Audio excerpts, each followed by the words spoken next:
Assalamualaikum warahmatullahi wabarakatuh. Bagaimana kabar anak-anak? Semoga semua dalam keadaan sehat dan tetap semangat belajar di rumah. Alhamdulillah, pada pertemuan kali ini kita diberi kesempatan kembali untuk belajar tematik. Kali ini kita akan belajar subtema 2 tetap ya, keberagaman hidup di lingkunganku. Tematik 4C. Mulanya muatan pelajarannya IPA dan IPS. Sekarang yang IPA dulu. Tujuan pembelajaran IPA ini yaitu yang pertama membuat poster pelestarian hewan langka. Itu pada pembelajaran pertama halaman 43. Silakan kalian buka buku paketnya, dikeluarkan buka halaman 43. Yang kedua, menjelaskan bagian tubuh hewan dan fungsinya, PB3 halaman 53. Sekarang kalian buka dulu halaman 43. Nah, membuat poster pelestarian hewan langka. Sebelum kalian membuat poster pelestarian hewan langka, baiknya kalian tahu dulu apa sih hewan langka itu. Hewan langka adalah hewan yang sudah sangat jarang kita temui dan bahkan hampir punah ya. Itu namanya hewan langka. Apa saja sih contohnya hewan langka? Nah, ini contoh-contoh hewan langka. Ada komodo, badak bercula 1, orang utan, harimau Sumatera, Tarsius tumpara, anoa, elang Jawa, babi rusa. Ini adalah contoh-contoh hewan yang sudah semakin sulit kita temui, semakin jarang dan populasinya semakin sedikit. Nah, kalau contoh tumbuhan langka, ada namanya hewan langka dan juga ada namanya tumbuhan langka ya. Tumbuhan langka apa contohnya? Nah, di sini ada bunga bangkai ya. Bunga bangkai, bunga yang mengeluarkan bau yang tidak sedap seperti bangkai. Yang kedua, kantong semar. Kantong semar ini yang mengambil serangga ya, memakan serangga. Daun payung, cendana dan Rafflesia arnoldi. Nah, dalam membuat poster ada langkah-langkahnya, yaitu yang pertama, pilihlah hewan atau tumbuhan langka yang menurutmu menarik ya. Yang kedua, buatlah poster pelestarian hewan atau tumbuhan langka tersebut pada karton manila. Boleh karton manila atau bekas kalender atau bahan-bahan lainnya yang ada di rumah ya. Yang ketiga, buatlah poster semenarik mungkin dengan menambahkan gambar hewan atau tumbuhan yang kamu pilih. Yang keempat, tulislah kalimat ajakan untuk melestarikan hewan dan tumbuhan langka tersebut. Yang kelima, kamu dapat memajang poster tersebut di dinding. Ini adalah langkah-langkah membuat poster ya. Yang pertama, memilih hewan atau tumbuhan langkanya. Yang kedua, membuat poster pada karton manila atau kertas. Yang ketiga, membuat poster semenarik mungkin ya. Dan yang keempat, menulis kalimat ajakan. Yang kelima, memajang poster. Nah, di sini yang nomor 3 selanjutnya yaitu menjelaskan bagian tubuh hewan dan fungsinya. Itu pada pembelajaran 3 halaman 53. Silakan kalian buka buku paketnya halaman 53. Di sini disebutkan hanya hewan katak ya, tapi nanti untuk hewan-hewan lain ya tidak perlu kita pelajari juga, tapi kali ini yang kita pelajari cukup katak saja ya. Nah, yang pertama, mulut. Ini adalah mulut katak ya. Mulut ini mempunyai rongga lidah. Di dalam mulutnya ada rongga lidah yang fungsinya untuk menangkap mangsa ya. Selanjutnya mata katak fungsinya untuk melihat. Sedangkan kaki depan itu untuk menumpu ketika mendarat ya. Kaki depan itu lebih pendek ya daripada kaki belakang. Jadi kaki depan untuk menumpuk katak ketika katak sedang loncat. Kaki belakang itu fungsinya untuk melompat, karena kaki belakang katak itu lebih panjang, ya. Yang kelima, kulit katak ini fungsinya untuk bernafas, ya. Kalau katak kecil itu bernafasnya pakai kulit, kalau katak dewasa pakai paru-paru. Yang ketujuh, badan katak ini berlendir. Tujuannya apa? Agar katak tetap lembab, tidak kering, ya.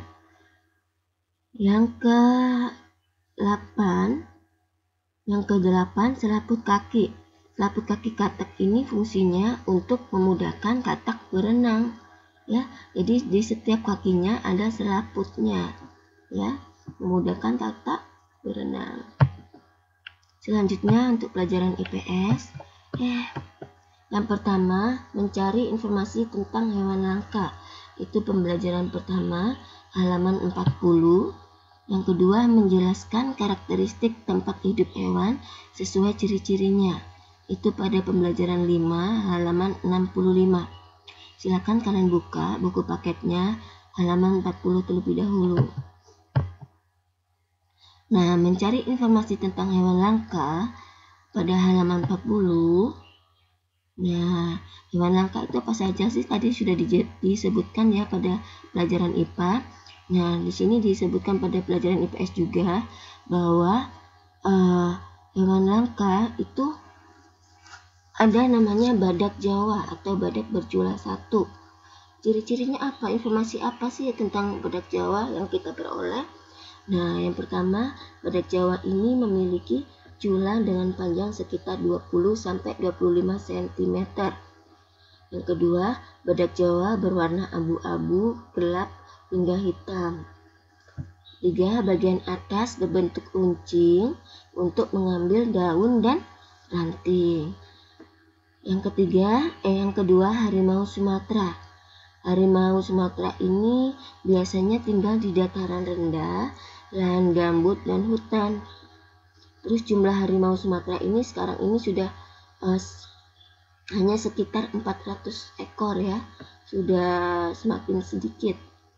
Terus warna kulitnya kuning, kemerah-merahan hingga orange tua.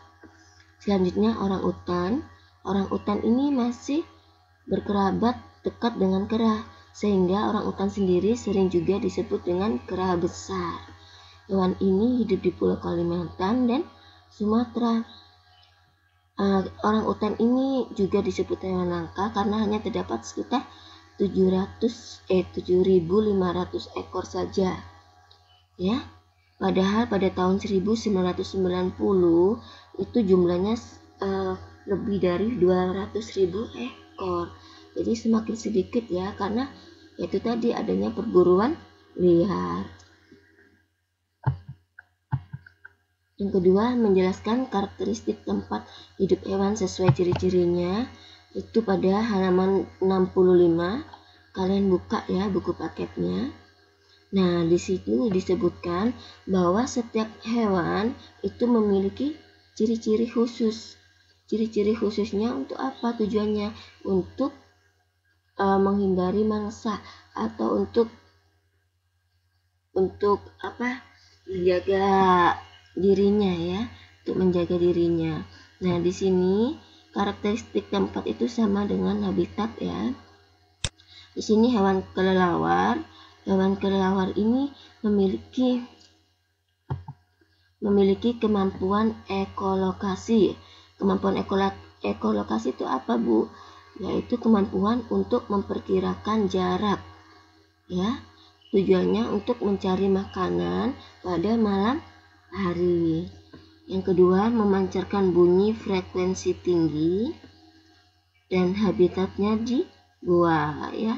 Ini diingat-ingat, ya, kelelawar memiliki kemampuan ekolokasi, ya. Yang kedua, paus orca. Paus orca ini memiliki sistem sonar untuk komunikasi dan menerima rangsangan. Nah, kulitnya mampu memperkecil gesekan air. dan habitatnya di laut. Yang ketiga, bunglon. Bunglon memiliki kemampuan mimikri. Ingat-ingat ya, mimikri. Mimikri itu kemampuan untuk mengubah warna kulitnya sesuai yang dihinggapinya. Misalkan dia hinggap di dahan kan warna coklat, maka nanti berubah menjadi coklat seperti ini. Sedangkan nanti misalkan di pohon yang batangnya hijau, nanti akan berubah menjadi hijau ya. Tujuannya apa? Tujuannya untuk mengelabuhi mangsanya ya, untuk mengelabuhi mangsanya. Nah, yang kedua, lidahnya panjang dan lengket. Lidahnya panjang dan lengket ini untuk mengambil mangsanya atau untuk memakan mangsanya ya. Habitatnya bisa di pohon. Dan tujuan hewan ini adalah untuk mempertahankan diri ya. Memiliki kemampuan, memiliki ciri-ciri khusus untuk mempertahankan dirinya dari serangan musuh. Selanjutnya yaitu unta. Unta atau onta ini memiliki punuk, ini punuknya ya. Fungsinya untuk menyimpan cadangan makanan. Nah, punuk pada onta ini fungsinya untuk menyimpan cadangan makanan. Terus berbulu mata panjang, matanya panjang kan, dan 2 lapis kelopak yang berfungsi untuk melindungi dari debu. Habitatnya di padang pasir. Sekarang cicak. Cicak memiliki kemampuan autotomi. Ingat-ingat ya, kalau bunglon mimikri, sedangkan cicak autotomi. Autotomi itu memutuskan ekornya untuk menghindari musuhnya, agar terhindar dari musuh ya. Yang kedua, setiap telapak kakinya ini mempunyai perekat. Tujuannya apa? Agar bisa menempel di dinding, agar tidak jatuh ya. Habitatnya ya di dinding atau di rumah ya. Yang ini burung hantu. Burung hantu ini dapat melihat dengan baik pada cahaya yang redup ya. Terus kepala burung hantu dapat berputar 135 derajat ke belakang ya. Jadi dia bisa berputar 135 derajat ke belakang. Habitatnya di mana? Habitatnya di pohon, bisa di pohon, bisa di udara ya. Cukup sekian penjelasan dari Bu Lita. Alhamdulillah. Jazakumullahu khairan katsir wa barakallahu fikum. Wassalamualaikum warahmatullahi wabarakatuh.